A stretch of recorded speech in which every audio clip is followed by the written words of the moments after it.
Traditionally, the tetragram YHWH or its derivatives is assumed to be the name of the Jewish God, though the pronunciation is unknown.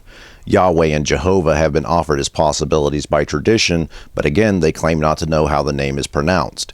Unfortunately, the evidence that the Hebrew term is the oldest is based in tradition, and tradition is all too often flat out wrong. What if the original name came from a Greek or Latin pronunciation rather than Hebrew?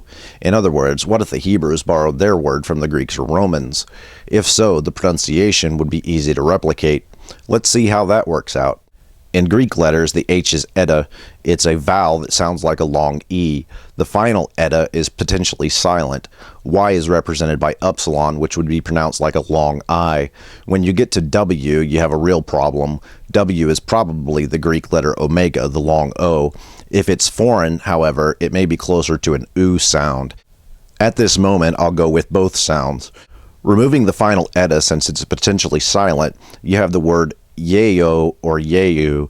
This seems surprisingly close to the word you or Jew. Starting from the modern word Jew and converting the sounds into Greek letters, J is typically DZ, though a Y sound or IO can be more accurate. E is still eta, and W would probably be represented as the U sound, though again there are some similarities between modern W and the ancient U sound or the long O in omega. You end up with ZEU or ZEU, which again is very close to YHWH or YHWH. Notice that in a more specifically Greek pronunciation of the word Jew, you have two terms that can be easily recognized. ZEU shares letters with modern Zeus and modern Deus. This is no coincidence. Our modern term Zeus was actually pronounced Zeus, and modern Zeus and Deus, and eventually Theos, are derived from the ancient word Zeus. And Zeus shares similarities with the Latin word Eu.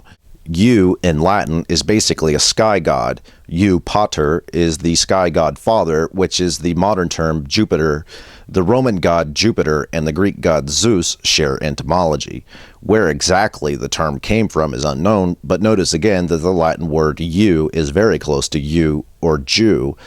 I can't say with 100% certainty that the modern tetragrammation was derived from Greek or Latin roots, though it certainly sounds plausible, and perhaps this is what Josephus speaks of in War of the Jews, Book 5, Chapter 5, Section 7, when he says, "A mitre also of fine linen encompassed his head, which was tied by a blue ribbon, about which there was another golden crown, in which was engraven the sacred name of God. It consists of 4 vowels."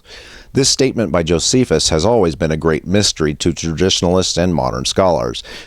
But if the Hebrew word is a derivative of Greek or Latin words, this mystery solves itself. Even if the word is written in Hebrew, this would be a known transliteration of Greek or Latin vowels.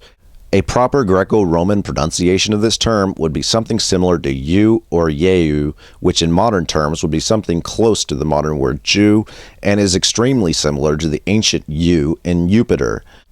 I don't have causation, but I don't think it's safe to assume that this word is purely Hebrew first. There seem to be a lot of similarities between the words Jew, Jupiter, and Zeus. The term could have been borrowed by the Israelites as a name for God, or it's also possible that all 3 terms came from another source. But if this is correct, and Jupiter, Zeus, and Jew all have a shared past, more needs to be done to find out exactly the relationship between Judaism and the Greeks in the period from 300 BCE to 70 CE. Serious questions arise here. Source Y, the Yahweh source and documentary hypothesis, may be far younger than traditionalists assume. And if it's that young, what does that say about the rest of the Bible and Judaism?